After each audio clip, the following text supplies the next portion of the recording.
parlé à la MAPRE, je crois, à l'époque. C'est les deux choses que j'avais retenues quand j'avais vu cela. Ça avait l'air d'être une apparition, mais je devais avoir l'inspiration de savoir que ce que je voyais là était un rêve. Il y a des gens qui, pendant qu'ils dormaient, ils ont fait des rêves. Ils rêvaient qu'à la maison, ils étaient en prière. 2, 3 pasteurs sont venus. Pendant qu'ils priaient, quelqu'un a donné une prophétie en disant, ma fille, je suis avec toi. D'ailleurs, tel frère de l'église, c'est ton mari, pas un autre, c'est ton mari. Et tout le monde est étonné dans le rêve parce qu'un prophète a prophétisé dans le rêve. Une sœur comme ça, quand elle se réveille, elle peut dire, waouh, c'est une révélation et c'est un rêve qui est divin.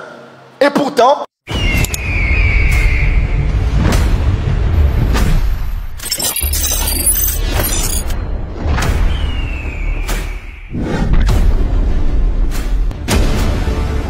moi les rêves, la chambre de rencontre des esprits. Alors, je vais dire deux choses. La première des choses qu'il faut savoir, c'est ceci.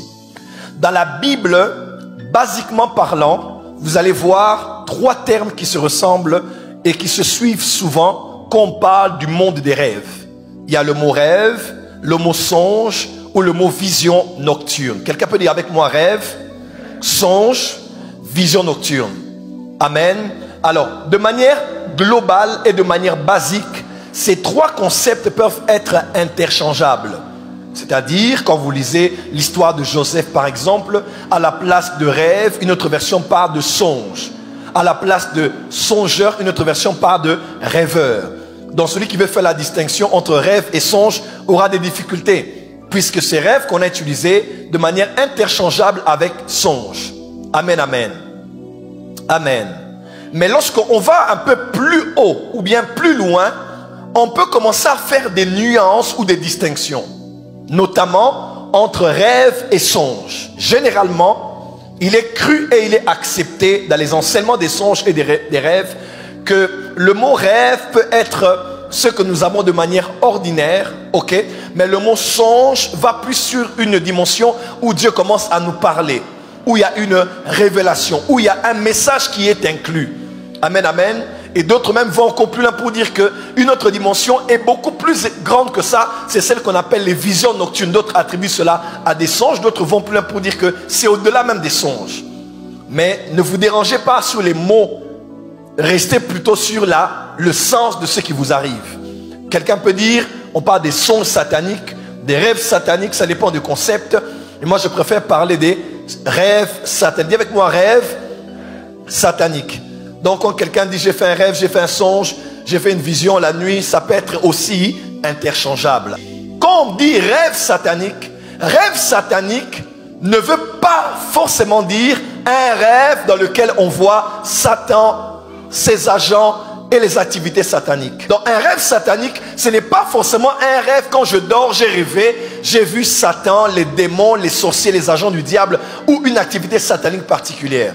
Un rêve qui contient les choses que je viens de citer n'est pas forcément à appeler un rêve satanique. Amen, amen.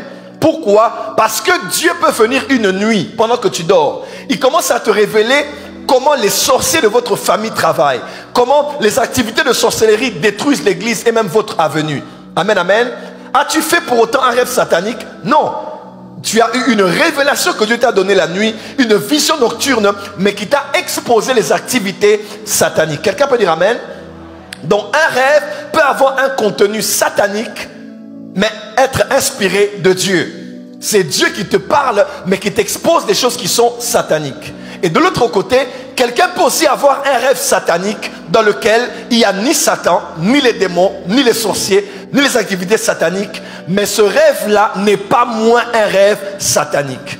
Amen, amen. Il y a des gens qui, pendant qu'ils dormaient, ils ont fait des rêves. Ils rêvaient qu'à la maison, ils étaient en prière. 2, 3 pasteurs sont venus. Pendant qu'ils priaient, quelqu'un a donné une prophétie en disant, ma fille, je suis avec toi. D'ailleurs, tel frère de l'église, c'est ton mari, pas un autre, c'est ton mari. Et tout le monde est étonné dans le rêve parce qu'un prophète a prophétisé dans le rêve. La prophétie est une activité du Saint-Esprit. La prière est une activité des chrétiens. Est-ce que quelqu'un peut dire amen? l'orientation divine et l'apanage du Saint-Esprit qui nous oriente sur la direction que l'on doit prendre, une sœur comme ça, quand elle se réveille, elle peut dire waouh, c'est une révélation et c'est un rêve qui est divin. Et pourtant, si elle discerne par exemple, Dieu peut lui dire que le rêve que tu as vu là, c'est un rêve satanique. Ça veut dire, le contenu peut sembler être divin, peut sembler être saint et chrétien et pur, mais le contenu est une ruse du monde des ténèbres parce que Satan veut te désorienter afin que tu tombes amoureuse et sois convaincu qu'un homme est ton mari alors qu'il ne l'est pas du tout.